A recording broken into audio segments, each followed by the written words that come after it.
이 집을 사는 거에 대한 그 어떤 방향성, 전략, 이것들을 얼마나 장기적으로 보느냐에 따라 다른다는 거죠. 다들 뭐라고 얘기를 하면 자기는 장기래요, 항상. 그분들이 앞으로 닥치게 될 수렁이 있어요. 예를 들어서 그 중간에 정책이 바뀌어가지고요, 똘똘한 한 채라고 하는 부분이 어느 순간 흔들리는 상황이 만들어지고 다른 데가 올라가잖아요. 그러면 그 똘똘한 채가 안 올라가는 상황이라는 거잖아요. 근데 나는 대출이자 계속 내고 있어. 거기다 또 연끌까지 했어봐요. 너무 힘들죠. 네, 안녕하세요. 부동산 투자자이고 그다음에 부동산 관련된 정보를 제공하고 있는 일종의 유튜버죠. 유튜버 역할도 하고 있는 부룡 신영광입니다. 이번 대선 이후 부동산 시장 어떻게 움직일까요? 이번에 대선 같은 경우는 제가 볼 때는 부동산 관련된 공약이나 이슈가 크게 도드라지지 않았던 대선이 아닐까, 그런 생각을 좀 하거든요. 그게 이제 여러 가지 이유는 있겠지만 지금 처해진 상황들이 경기도 되게 안 좋고 이런 상황이고, 거기다가 이번에 이제 대통령으로 당선됐던 이재명 대통령이 과거 이제 대선 후보 또 예전의 시절에 윤석열 대통령하고 할 때, 그때 보면 부동산 관련된 정책이나 이런 것들로 인해서 약간 마이너스 요인이 분명히 있었던 것도 사실이거든요. 그렇기 때문에 이번에는 사실 별로 내용이 없었던 그 상황인 것 같긴 한데, 그럼에도 불구하고 지금 부동산 시장이 상당히 시장에 영향을 미칠 수 있는 그런 부분이라, 아마 저는 이번 대선 이후에 대통령이 참 골치를 좀 썼겠다라는 생각을 갖고 있어요. 그러니까 부동산 시장이 어떻게 될 거냐를 얘기하기 전에 지금 현재 부동산 시장 상황을 놓고 보게 되면은, 그 이재명 대통령의 본질은 민주당이잖아요. 민주당이 처음에 실시를 했던 다주택자 규제가 부동산이 워낙 상승을 했기 때문에 규제를 시작을 했던 건데, 이것들이 결국에는 우리들로 하여금 똘똘한 한 채를 관심을 갖게 만들었고, 그 똘똘한 한 채가 지금 몇 년이 지난 현재에 와서는 똘똘한 한 채가 아니라 똘똘한 괴물이 되어 있는 그런 상황으로 만들어진 게 사실인 것 같아요. 그래서 이재명 대통령은 어떻게 보면은 내가 소속되어 있는 당론에서 출발했던 다주택자 규제를 완화를 해야 될 것이냐 말 것이냐, 사실 다주택자 규제가 본질은 아니고요, 이 똘똘한 한 채라고 하는 부분에 대한 일종의 쏠림, 시장의 양극화, 이것들을 어떻게 해야 될 것이냐에 대한 고민들이 굉장히 심각할 것이다. 그 다음에 그것들을 해결해야 되는 문제가 산적해 있고, 그 다음에 지방이라든지 건설 경기라든지, 지방 같은 경우는 시장이 안 좋잖아요. 이런 것들을 해결해야 되는 문제들 때문에 앞으로 좀 곤욕을 겪을 가능성이 높을 것 같다라는 생각이 들고요. 여기에 덧붙여서 얘기를 하다 보면은 공급이 부족한 지가 꽤 오래됐기 때문에 아마도 전월세 시장에 영향을 미칠 수 있는 가능성이 매우 높아서, 아마도 이재명 대통령 시절에 전월세 시장의 불안을 또 앞으로 어떻게 해결할 것이냐라고 하는 부분에 대해서 큰 이슈가 될 가능성이 높고, 거기에 따라서 부동산 시장이 움직이거나 또는 흔들리거나 이런 상황이 만들어지게 될 거다, 저는 그렇게 생각하고 있고요. 어차피 대통령 당선되고 난 다음에 5년이란 기간 동안에 지금 제가 말했던 세 가지 이슈들, 똘똘한 한 채라고 하는 문제의 해법, 해소법, 그 다음에 건설 경기와 지방 문제를 해결하는 문제, 그 다음에 전월세 시장의 불안, 이 세 가지 문제가 아마 제가 볼 때는 부동산 시장의 가장 큰 이슈가 될 거고, 이것들에 따라서 부동산 시장의 움직임이 만들어질 거다, 저는 이렇게 보고 있습니다. 이재명 대통령은 부동산 세금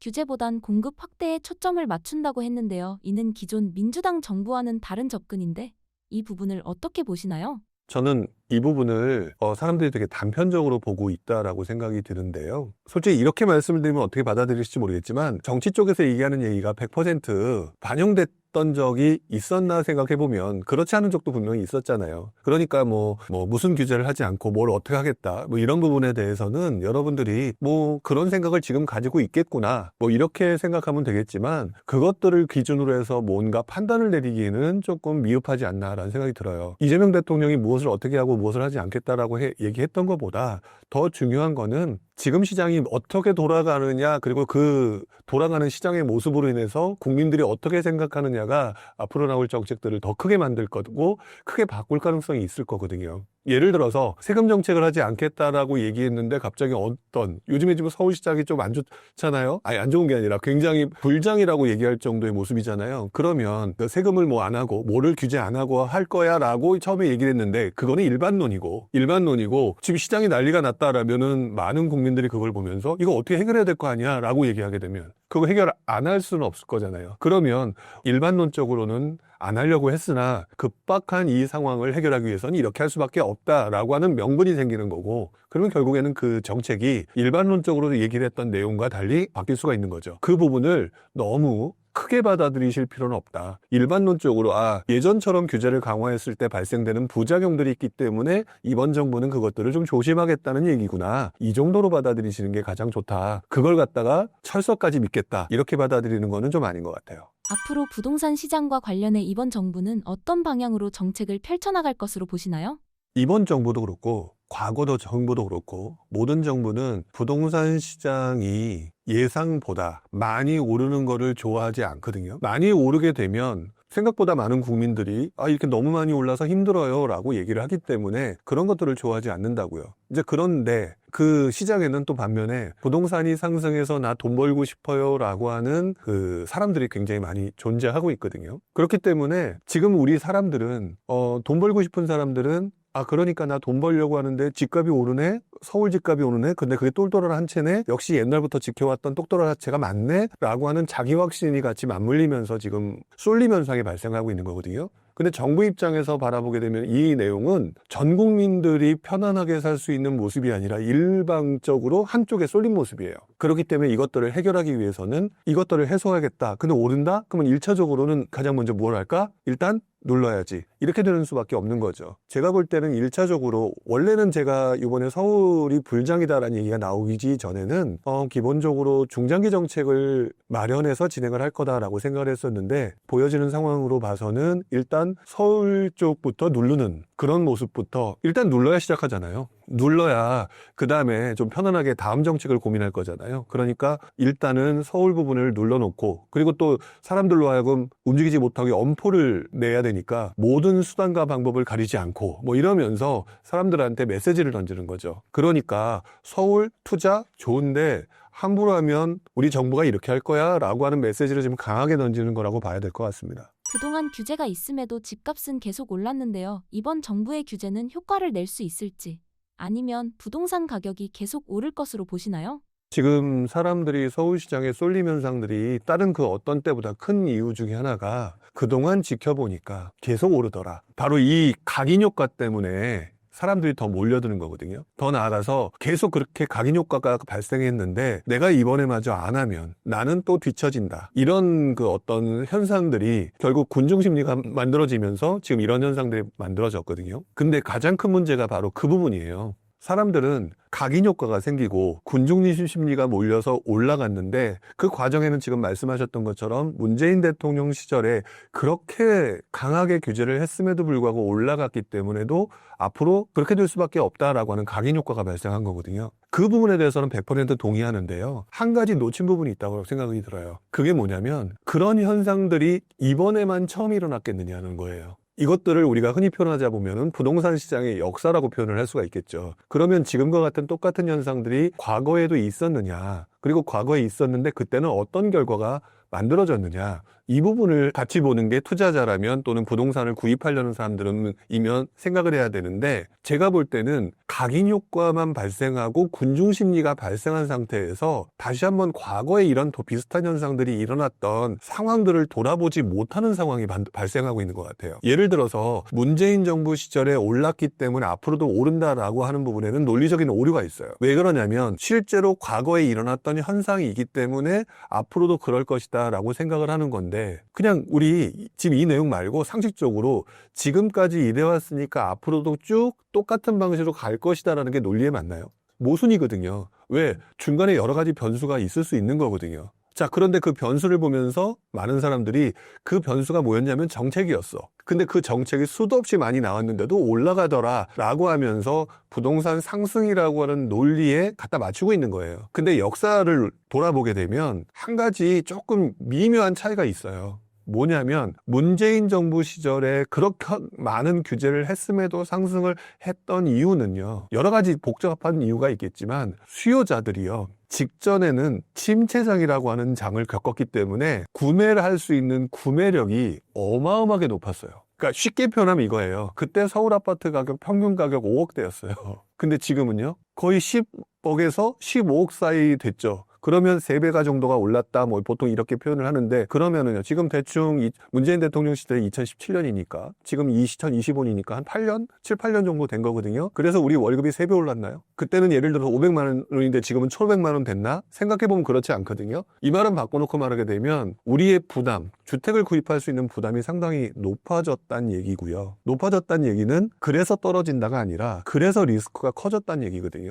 그래서 결국에는 주택 구입 부담 지수라고 하는, 사실 저도 잘 보지는 않는 지수인데 가끔 가다가 과열이 오래됐을 때 보는 지수를 보게 되면은요, 예전에도 2000년대 초반에 엄청난 상승장이었잖아요. 그때 2008년도에 엄청난 그 높은 구입 부담 지수가 발생하고 난 다음에는 결국에는 약간의 충격이 다가왔을 때 무너지는 상황이 만들어졌다는 거죠. 그러니까 저는 지금의 이렇게 쏠림 현상이 발생하는 거, 그것들이 아까 말씀드렸던 각인 효과와 군중 심리가 같이 만들어지면서 그렇게 몰려가는 현상은 맞고, 그 중에서 또 반은 대부분 아무 문제 없어요. 근데 지금 그렇게 해서 몰려가는 사람들 상당수는 뒤처지고 싶지 않으니까 받을 수 있는 대출 다 받아서 움직이잖아요. 이분들이 흔들리는 현상들이 다음에는 거의 나온다. 그리고 그 현상들을 우리는 예전에 2012년도에 하우스 푸어 사태라고 얘기를 해요. 그런 상황이 만들어질 수 있기 때문에 부동산이 올라간다 떨어진다에 포커스를 맞추고 이 얘기를 하게 되면 이 부분에 대한 얘기가 전혀 안 나와요. 근데 내가 살 수 있느냐 없느냐로 접근을 하게 된다면 부담이라고 하는 부분을 생각했을 때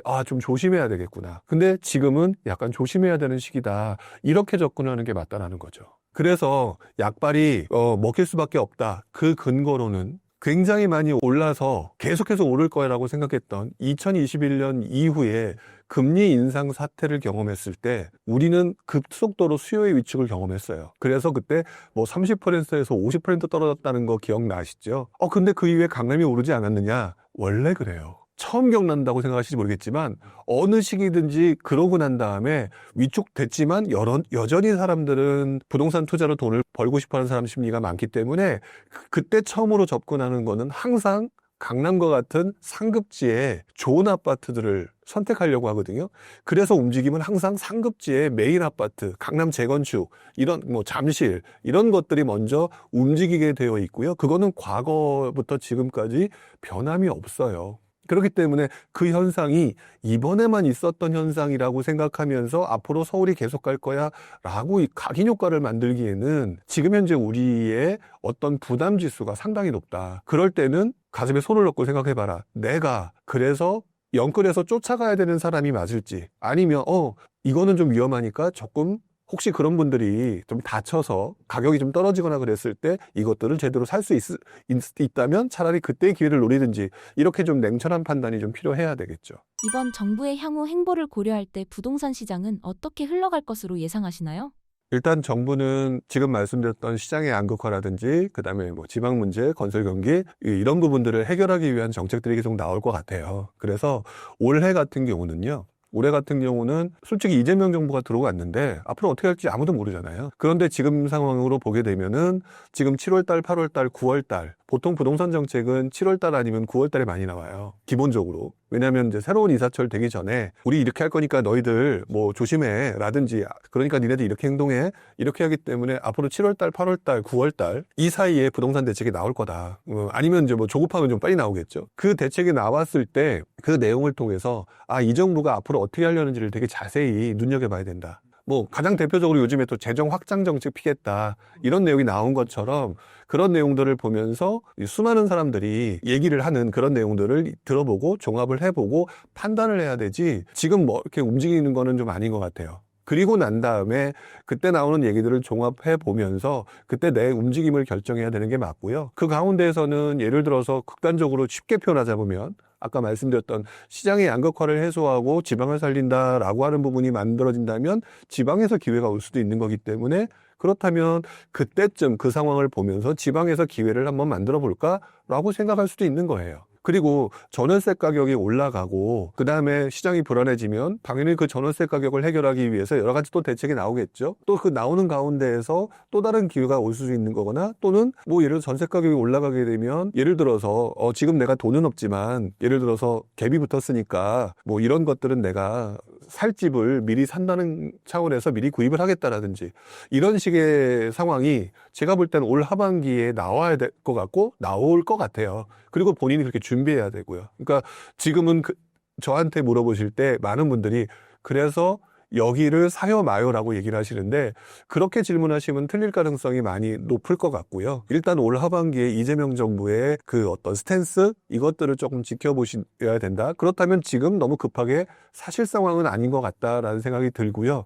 그렇다고 해서 사지 말란 얘기네 라고 해서 그냥 잊어버리시면 안 돼요. 어차피 사야 돼요. 사야 된다는 가정하에 올 하반기를 좀 지켜보시는 게 맞을 것 같아요. 강남과 핵심 지역의 가격에 다시 불이 붙었는데요. 어떻게 보고 계신가요? 지금 이 상황이 저도 지금 많은 분들이 이렇게 얘기들을 하세요. 아까 말씀드렸던 그 내용의 각인 효과 같은 거예요. 근데 이것들을 저는 예전에도 봤거든요. 똑같은 현상들을 봤어요. 그 현상들부터 간단히 설명을 해보게 되면 지금 그게 이제 아마 그 노무현 대통령부터 그 이명박 대통령 시절에 있었던 현상과 지금 현상이 상당히 좀 비슷하다고 보여지는데요. 이때 노무현 대통령이 가장 강하게 했던 것들이 똘똘한 한 채, 다주택자 규제였고요. 문재인 대통령이 가장 강하게 했던 것이 다주택자 규제의 똘똘한 한 채였어요. 그리고 이 똘똘한 한 채라고 하는 현상들이 만들어지면서 그러니까 사람들은 그 당시 대응한 거거든요. 여러 개를 사가지고 돈을 많이 벌고 싶었는데 못하게 하네.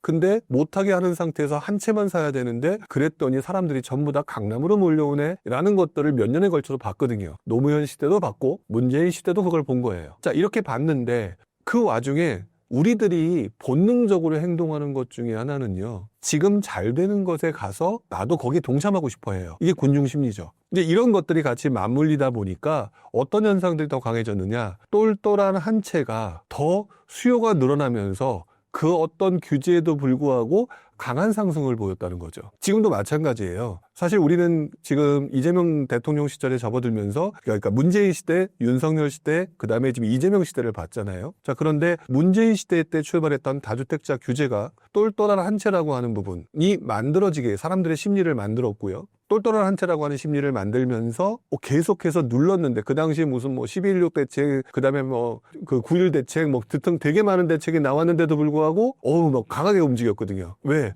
할 수 있는 게 똘똘한 한 채가 최고고 근데 시간이 지나 보니까 그게 더 많이 오르거든. 이러니까 점점점 머릿속에 각인이 되는 거예요. 그러면서 다들 뭐라고 얘기했냐면 이제는 다르다. 예전과 다르다. 라고 하는데 제가 보는 관점은 예전과 다른 부분은 약간 있지만 여전히 다르지 않은 것들은 잘 되는 것에 몰려가는 심성은 변하지 않는다는 거죠. 이런 것들이 만들어졌는데 그 금리 인상으로 인해서 지금 한번 무너졌었잖아요. 한번 크게 무너졌었는데 크게 무너지고 난 다음에 또 잔상 효과가 남아서요. 투자하던 사람들은 여전히 투자하고 싶어 하거든요. 근데 내가 알고 있던 지식과 이런 것들이 내 머릿속에서는 똘똘한 한 채와 강남이 최고다라고 하는 것들이 맞물렸는데 그러면 움직일 때 가장 먼저 어디가 먼저 움직이느냐? 시장이 안 좋다가 집을 사야 된다라고 하면 과연 지방을 먼저 살까요? 제일 좋은 거 살 수밖에 없어요. 싸졌으니까. 그러면서 다시 올라가고 또 눌렀는데 떨어진 듯 하면 또 올라가고 그래서 이상하게 침체장이다 상승장이다 라면은 강남도 침체장에는 엄청나게 떨어진다라고 생각하실 수 있는데 그건 일부분이고요. 사실상 들썩들썩하는 게 강남시장이에요. 그때도. 그러니까 이런 것들을 보면서 자꾸 사람들은 강남 불패라고 하는 생각이 강해질 수밖에 없는 거고요.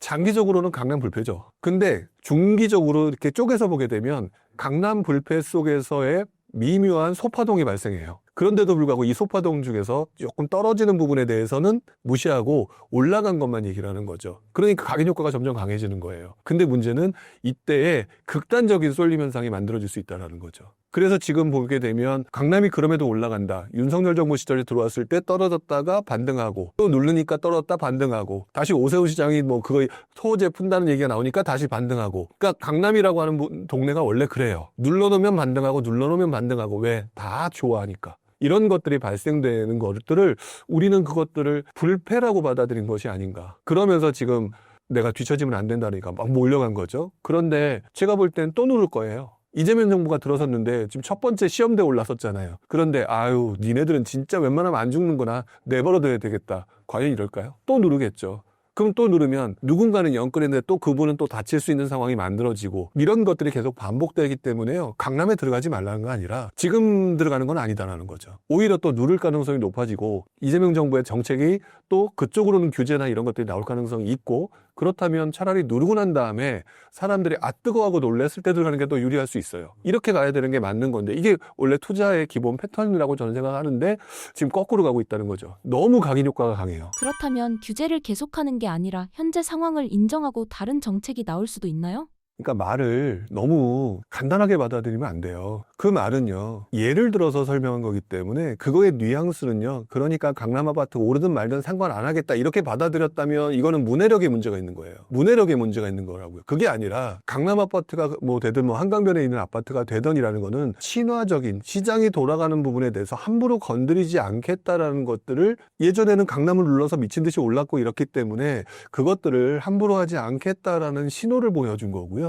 그래서 그것들을 강남을 누르지 않겠다라고 받아들이는 것 자체는 지금 문해력의 문제인 거죠. 우리 뉘앙스라고 하잖아요. 겉으로 보이는 내용들을 그냥 문자 그대로 받아들였을 때 우리 낭패를 겪는 경우가 얼마나 많아요. 평상시에. 우리 부부간의 관계에서도 그런 게 있잖아요. 친구들 관계에서도 그런 게 있잖아요. 나랑 어디 놀러 갈래? 그래 라고 하지만 그랬는데 아씨 가기 싫어라고 하는 그래도 있고, 정말 좋아서 그래라고 하는 그래도 있단 말이죠. 속에 있는 뉘앙스를 파악해야 되는 게 중요한 건데, 강남을 규제하지 않겠다, 한강변을 규제하지 않겠다라고 얘기하는 것들을 앞으로 강남 규제하니까 난 강남 사야지로 받아들였다? 이거는 문해력의 가장 심각한 문제인 거죠. 그게 아니라 예전에 자기네 당에서 그렇게 시장적인 부분을 무시한 채 강하게 규제를 했더니 오히려 반대로 너무 높았으니, 올라버렸으니 이것들을 함부로 눌러서 부작용을 키우지 않고 시장 친화적으로 가겠다라고 얘기를 하는 뉘앙스로 받아들이는 게 맞는 거죠. 그것들을 강남 규제, 그 다음에 예를 들어서 한강변 규제 안 하겠다? 이런 쪽으로 받아들인다면 저는 좀 문제가 있는 것 같아요. 그게 아니라 대통령이 당선돼야 되는 입장이잖아요. 또 그 당시의 입장은. 속담에도 그런 말이 나와요. 화장실 들어가기 전과 들어간 후, 나온 후가 다르다. 대통령이 되기 전과 대통령이 된 후는 다를 수가 있는 거예요. 되기 전에는 우리 당이 이걸 잘못했었으니 이것들을 시장 부분을 부작용을 만드는 과거의 경험이 있었기 때문에 그걸 하지 않겠다는 뉘앙스로 표현했는데, 나중에 대통령 되면은요. 지금 대통령 됐잖아요. 근데 만약 국민들이 이거 어떻게 놔둘 거야? 이거 이상으로 해줄 거야? 그러면 뭐 어떻게 돼요? 지지율 떨어지는데 그때쯤 되면 어떻게 하겠어요? 내가 옛날에 이렇게 얘기했기 때문에 지조 있게 난 이거 안 해! 라고 얘기하는 사람이 과연 몇이나 있을까요? 또 그렇게 얘기한다면 국민들이 뭐라고 받아들일까요? 또라이라고 받아들이지 않을까요? 그게 지조야? 곤조지? 라고 받아들일 수 있는 거예요. 그래서 상황마다 다른 거예요. 그거를 그렇게 받아들이시면 저는 안 된다고 생각해요. 똘똘한 한 채의 부작용을 없애기 위해서 정책의 변화가 있어야 될 것 같은데요. 이번 정부가 할 수 있을까요? 일단 다주택자 규제 완화라고 공식적으로 할 수는 없어요. 왜냐하면 대통령이 국민을 위해서 일을 해야 된다라고 지금 표현하면서 바꿀 수도 있다 이렇게 표현을 했지만, 기본적으로 지지 세력이라는 게 있어요. 다주택자를 일반 국민들한테 물어봤을 때 다주택자들은 나쁜 놈이에요, 좋은 놈이에요? 나쁜 놈으로 지금 어쨌든 그것들을 뭐 마녀상이라고 사냥이라고 얘기하는 사람도 있지만, 어쨌든 지금 모든 국민들한테 가지고 있는 프레임은요, 나쁜 놈이에요.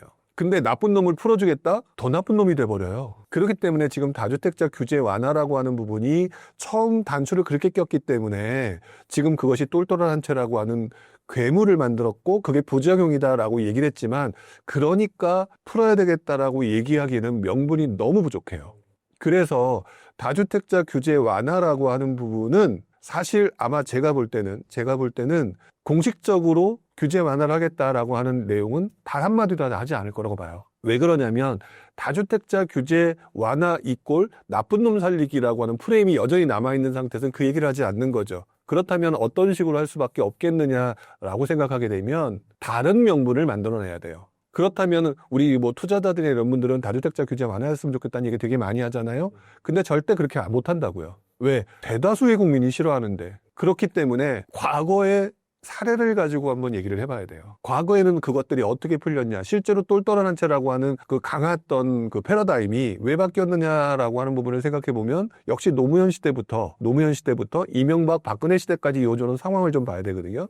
그런데 이때 상황을 보게 되면은요, 다주택자 규제를 완화하겠다라는 부분이 쉽게 해결되지 않았어요. 그리고 실제로 그 당시에도 다주택자 중과를 노무현 대통령이 어쨌든 했고, 그리고 이명박 대통령이 했을 때 다주택자 중과 완화를 시행한 게 아니라요, 유예했어요. 중과를 유예한 거죠. 그리고 실제로 이 윤석열 대통령이 지금 그 과거에 전 대통령이 유예한 상태로 지금 계속 진행되고 있는 중이에요. 비슷해요. 그랬는데 당시 상황에는 어떤 일이 있었냐라고 생각을 해보게 되면 지방이 너무 힘들었던 상황이 그때도 있었거든요. 그리고 두 번째로는 전세 가격이 올라가면서 공급이나 이런 게 없으니까. 그러니까 전세 가격이 올라가면서 서민들이 너무 힘들어지기 시작했어요. 그러면서 슬그머니 튀어 올라왔던 것들이요. 뭐냐면 지방을 살려야 되는데 아무도 살 수요가 없다. 그렇다면은 이 물건을 사줄 수 있는 사람들한테 혜택을 주려면은 지방밖에 없다. 전체를 살리자는 게 아니라 지방 일부에 대한 완화를 통해서 다주택자들이 들어오게 되면 꽉 먹고 알 먹고가 되지 않겠느냐라고 하는 명분이 발생한 거예요. 그러면서 다주택자들이 살 수 있는 상황이 만들어졌고요.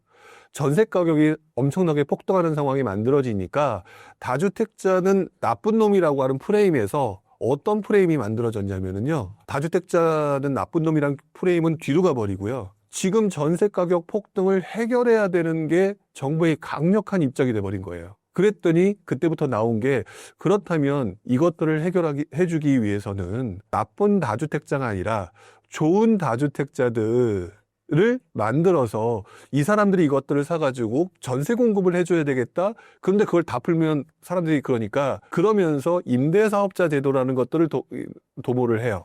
그런 것들을 통해서 공식적으로는 다주택자 규제 완화를 한 적은 없지만 다주택자 규제 완화한 거죠. 다만 제도권 틀 안에 들어와라는 거죠. 이렇게 만들었단 말이에요. 이게 과거가 그랬다는 거. 그러니까 앞으로 그렇게 된다가 아니라 다주택자 규제 완화라고 하는 프레임을 지금 쉽게 바꿀 수 있는 것도 아니고 국민들이 인정을 하지 않을 가능성이 높기 때문에 이것들이 다른 이슈가 발생하면서 조금씩 완화하고 그다음에 다주택자 규제 완화라고 하는 부분들을 오히려 다른 최악의 상황들을 해결하는 용도로 풀어가면서 약간은 그 다주택자가 나쁜 놈이란 프레임을 다른 명분으로 약간 희석시키는 과정들이 만들어지게 될 거라고 봐요. 이렇게 진행이 되기 때문에 투자자 입장에서는 굉장히 답답한 시간이 좀 이어질 것 같고요. 일반인들 같은 경우는 뭐 그거에 대해서 관심이 없는 상태로 지나가다가 그러면 이렇게 하는 게 맞겠네. 이런 식의 어떤 과정이 차근차근 만들어지지 않을까. 똘똘한 한 채를 사면 불패다라고 사람들이 믿고 있는데요. 정책과 시장의 변화로 인해서 무너질 수 있다고 보시나요?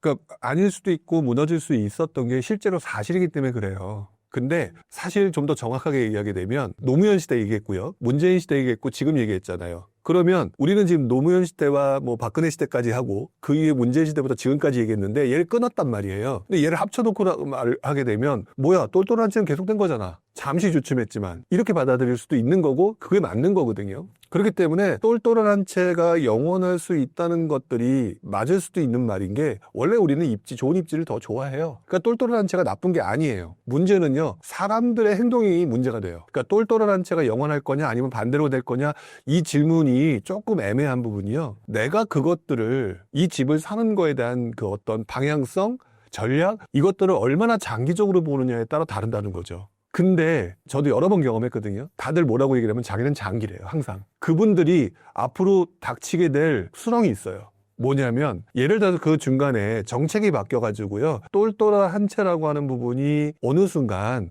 흔들리는 상황이 만들어지고 다른 데가 막 오르고 다른 데가 올라가잖아요. 그러면 그 똘똘한 채가 안 올라가는 상황이라는 거잖아요. 근데 나는 대출이자 계속 내고 있어.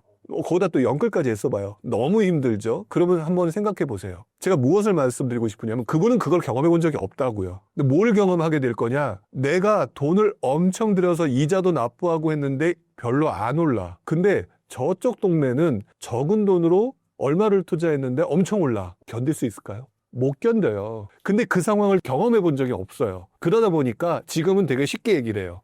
똘똘한 채가 이렇게 오래 갈 거니까 장기적으로 괜찮아. 근데요, 이게 실수요자라면 진짜 그 부동산 관심 갖지 말고 이번에 똘똘한 채 사고 그냥 살아? 이러면 돼요. 가능해요. 그러면 옛날에 뭐 엄마아빠들 79년에 집 산 사람 계속 살고 있으면 대박인 거죠. 그것만 얘기를 한단 말이죠. 근데 여기에 투자 성향이 좀 있잖아요. 절대 못 견뎌요. 절대 못 견딘다고요. 그래서 들썩들썩 그리고 난 다음에 막 찾아와서 물어봐요. 제가 잘못한 걸까요? 근데 그 기간이 몇 주 만에 주식처럼 막 등락이 몇 주 만에 일어나거나 몇 초 만에 일어나는 게 아니라 몇 년에 걸쳐서 일어나거든요. 그럼 한 1년, 2년 정도 내가 산 거는 틀렸고 저게 오른다라고 생각해 보세요. 견딜 수 있나? 못 견뎌요. 근데 이 부분은 아무리 제가 얘기를 해봤자 저는 직접 제가 스스로 느껴봤고 제가 경험했고 주변에서 한 걸 다 봤단 말이죠. 근데 지금 그거를 경험해보지 못한 사람은 그게 얼마나 힘든 건지 몰라요. 그리고 그 상황에서 결국 나중에 어떻게 되는 줄 아세요? 그래서 견디다가 예를 들어 강남집을 파는 거예요. 그러면 강남이 다시 올라. 이런 상황을 되게 많이 봤어요. 그래서 지금 너무 쉽게 똘똘한 채가 그렇게 될 것이고 나는 장기 투자니까 괜찮을 거야 라고 얘기하는데 투자 성향이 조금이라도 있고 돈을 계속 벌겠다는 욕심이 있는 분들이라면 절대 못 견딘다. 그렇기 때문에 저는 오히려 아무 생각 없이 그냥 자금은 좀 돼서 실수요 성향이 굉장히 강한 사람이라고 한다면 이왕이면 싸게 사는 게 좋으니까 오히려 흔들려서 들어가라. 이렇게 하면서 전략을 세우게끔 해드리고 싶어요. 그게 맞는 거고. 근데 지금 막 요즘 분위기가 워낙 강하잖아요. 그럼 쫓아 들어간다? 제일 비쌀 때 문 닫고 들어가는 상황이 만들어질 수 있고, 그랬는데 혹시라도 다른 정책에 의해서 다른 동네가 움직이는 걸 보게 되면 그거를 멀쩡한 눈으로 부처님 모처럼 아무 생각 없이 1, 2년을 견디기가 어렵다라는 게 실제 모습이란 말이죠. 근데 그 부분을 아무리 얘기해도 많이들 모르세요. 실제로 그래서 2012년, 3년, 4년 요때 강남집 많이 팔았어요.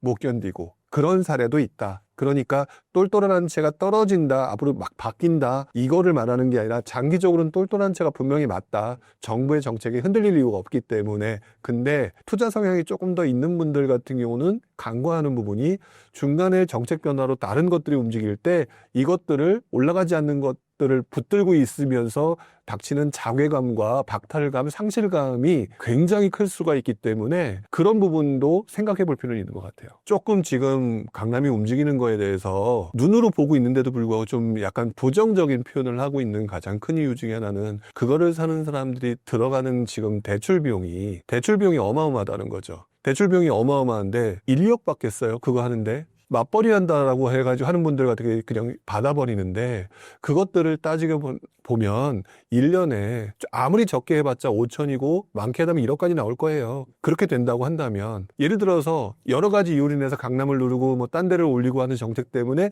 내 예상과 다르지 않고 한 1, 2년간 안 오른다라고 생각하면 나는 그냥 고스란히 앉아서 마이너스 5천 마이너스 1억이 나오는 거거든요. 매년. 그렇게 되면서 견딜 수 있는 사람이 몇 명이나 될까? 이 부분은 지금 단 한 명도 생각해보지 못한 거예요. 그런 경우가 실제로 있다라는 거니까. 근데 그 부분에 대해서 얘기를 하게 되면 그분들이 항상 반박하는 것 중에 하나가 그때와 지금은 다르다. 지금 그동안 있었던 각인 효과 계속 이렇게 올라지 않았느냐 라고 얘기를 하는데, 그 부분의 위험성을 제가 언제부터 얘기하느냐, 주택 구입 부담이 굉장히 늘어난 시점에서는 좀 조심하자라고 얘기를 하는 거예요.